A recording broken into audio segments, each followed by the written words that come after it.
নমস্কার, প্রস্তুত কিচেনে সবাইকে স্বাগত জানাই। আজকে আমি রসুনের আচার বানিয়ে দেখাবো। অসম্ভব সুন্দর খেতে হয়, খুব সহজভাবে, এবং সারা বছর রোদে দেওয়ার কোনো রকম ঝামেলাও থাকবে না। চলুন আচারটা বানিয়ে দেখাই।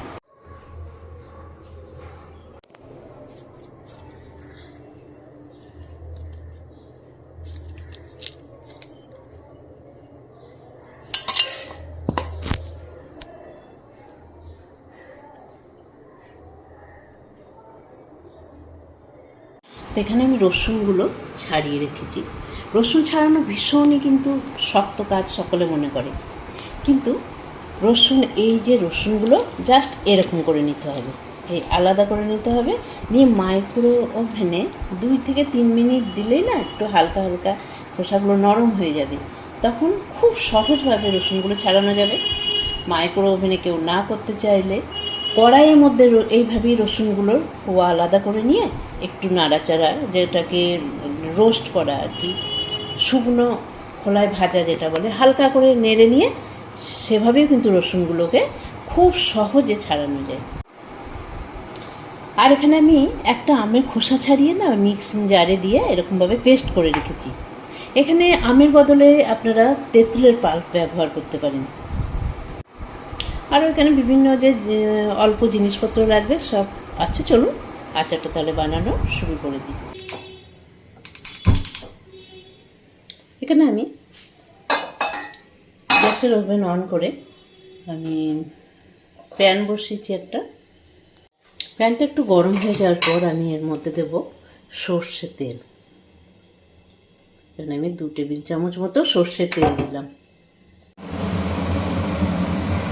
তেলটা গরম হয়ে গেছে, এবার আমি দিয়ে দেব এই রসুন ছাড়ানো রসুনগুলো।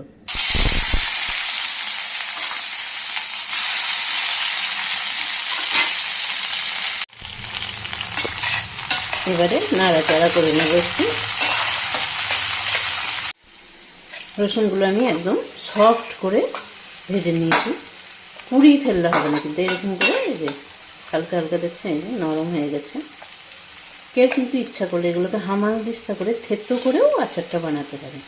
আর এবার আমি দেবো এই আমের পাল্প। এবার এটাকে ভালো করে রান্না করতে হবে, এইভাবেই নাড়াচাড়া করে। এবার এর মধ্যে আমি নুন দেব।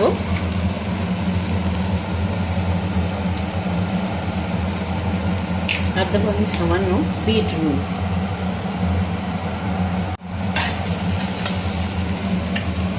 এবার এখানে আমি হলুদ আর কাশ্মীরি লঙ্কার গুঁড়ো রেখেছি, দিচ্ছি। ইচ্ছা করলে কেউ ঝাল লঙ্কার গুঁড়োও ব্যবহার করতে পারেন। আর দিচ্ছি 2 কাঁচা লঙ্কা। কাঁচা লঙ্কাটা কিন্তু অপশনাল, কেউ নাও ইউজ করতে পারেন।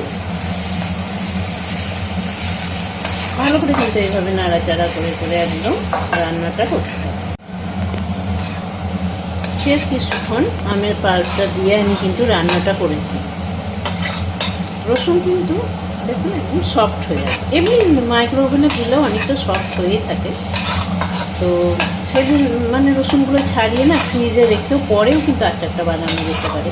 তো আমি এইভাবেই বানাই, একই দিনে রসুন ছাড়িয়ে না অনেকটা যদি রসুন ছাড়ানো হয় অনেক টাইম চলে যায়, তা ফ্রিজে রেখে পরেও কিন্তু এটা করে। এবারে দেবো আমি এর মধ্যে গুড়। তো এখানে গুড় আমি দিচ্ছি, এখানে মিছরি, চিনি, যেটা ইচ্ছা দিয়ে কিন্তু এটা বানাতে হবে। গুড়টা দিয়ে আবার এটা রান্না করতে হবে ভালো করে। এবারে বলি, কেউ যদি মিষ্টি এটা ঝাল আচার খেতে চান, টক ঝাল, তাহলে কিন্তু এর মধ্যে গুড়, চিনি কোনো কিছু দেওয়ার দরকার নেই, এবং সামান্য 1 চামচ দিতে পারেন টেস্টের ব্যালেন্সটা রাখার জন্য। 2-1 চামচ চিনি বা গুড় দিতে পারেন, ঝাল আচার যারা পছন্দ করে। এটা টক ঝাল মিষ্টি আচারটা হবে, আর রসুনের যে ফ্লেভারটা আসবে না অসাধারণ লাগে।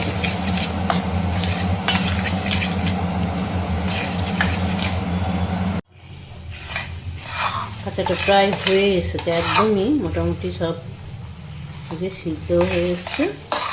এবারে এর মধ্যে আমি দেবো এই যে ভিনিগার। 1 টেবিল চামচ।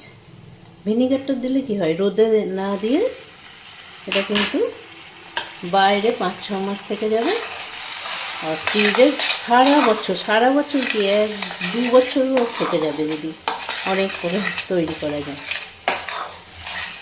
আমার তো আচার শেষই হতে চায় না, ফ্রিজে রাখছি পুরো অনেক দিন অবধি খেতে যায়। ভিনিগারটা দিয়ে নাড়াচাড়া করে এবারে যে মশলাটা বানিয়েছিলাম সেই মশলাটা দিই।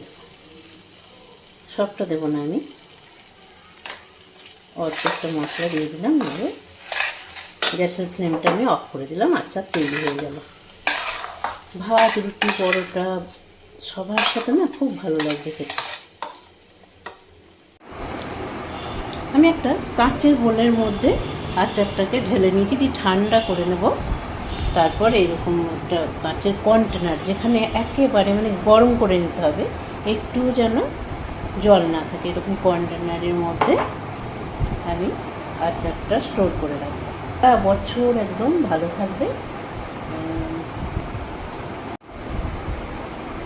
তো আমার আজকের এই রসুন আচারের ভিডিওটা কেমন লাগলো আপনাদের, অবশ্যই একটা কমেন্ট করে জানাবেন, লাইক করবেন, আর বেশি বেশি করে বন্ধু এবং ফ্যামিলির মধ্যে শেয়ার করবেন।